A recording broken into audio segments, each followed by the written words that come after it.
우선 상황부터 정리해 보도록 하겠습니다. 요즘 집값이 장난 아니었죠. 집 한 채 사려면 억 소리가 나니까.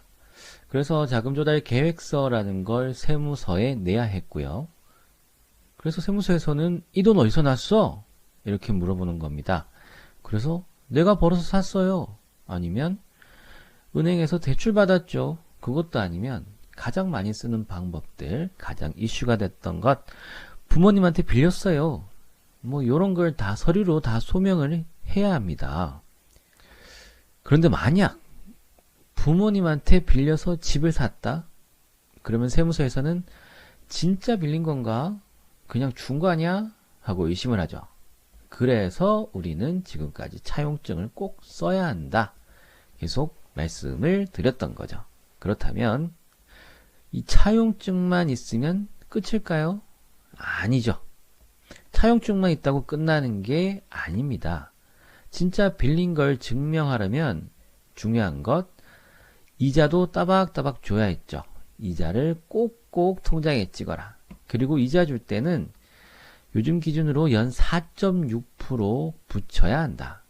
뭐 이자율은 정부가 매년 조정을 해요. 옛날에는 8%, 10%도 됐었고요. 이제 핵심입니다. 오늘의 포인트. 그렇다면 부모님한테 이자를 드려요. 그러면 그 이자를 받은 부모님은 소득이 생기죠. 이자 소득이 생깁니다. 자, 대한민국은 소득이 발생하면 세금을 내야 합니다. 납세의 의무. 그렇다면 소득이 생기면 어떻게 해야 할까요? 어떻게 세금을 내는 거죠? 자, 여기서 중요한 것. 부모님께서는 은행이 아니지 않습니까?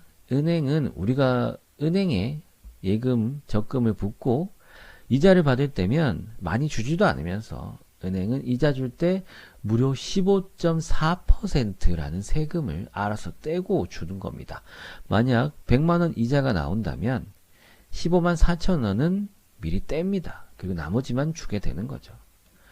개인끼리는 세금 떼고 주는 걸 원천징수 한다고 하는데 이걸 직접 해야 됩니다. 하실 수 있겠어요? 자, 어렵고 귀찮죠? 그래서 대부분은 하지 않습니다. 여러분 중에서 부모님께 이자를 드릴 때 원천징수하고 홈택스로 국세청에 신고하고 하시는 분 없으실 겁니다. 세무사를 통하지 않고서는. 저희 사무실이야 그런 게 업이니까 하는 거죠. 일반인들은 못합니다. 그럼 어떻게 되느냐? 이게 포인트죠. 만약 부모님이 이자만 받았습니다. 부모님이 이자만 받았는데 원천징수를 하지 않았어요. 자, 이 경우에는 원천징수를 만약 한다면 지방세 포함해서 무려 27.5%나 되는 돈을 떼고 드려야 하는 겁니다. 자, 개인 간에는 금융업을 하는 게 아니기 때문에 좀 어려운 말인데 대부업이나 금융업을 하는 게 아니기 때문에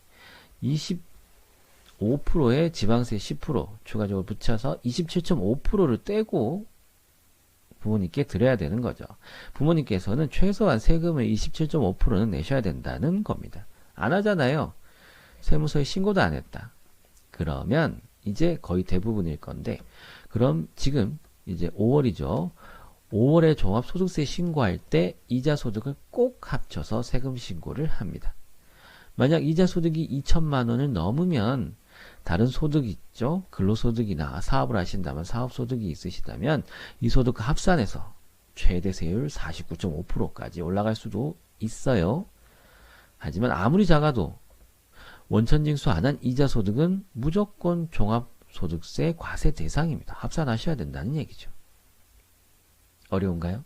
그러니까 평소에 부모님께 이자를 드릴 때 세금을 하나도 떼지 않고 다 드렸다면 부모님께서는 5월 달에 무조건 종합소득세 신고를 하셔야 된다.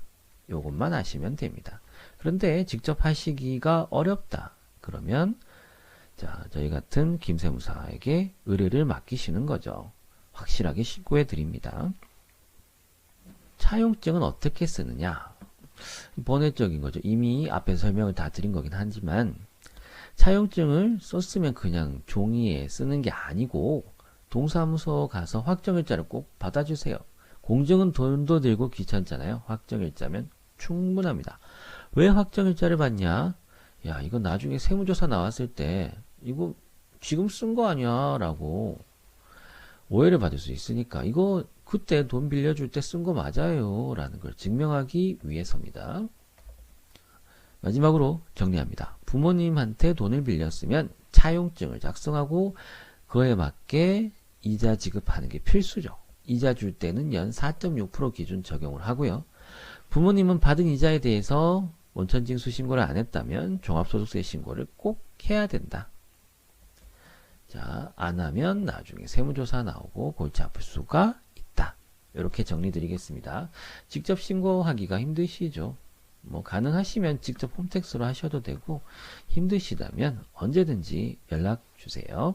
자, 지금까지 기껏 차용증 작성했는데 이자 소득 신고를 안 하면 낭패를 볼 수가 있습니다. 김세무사였습니다. 좋아요, 구독 필수.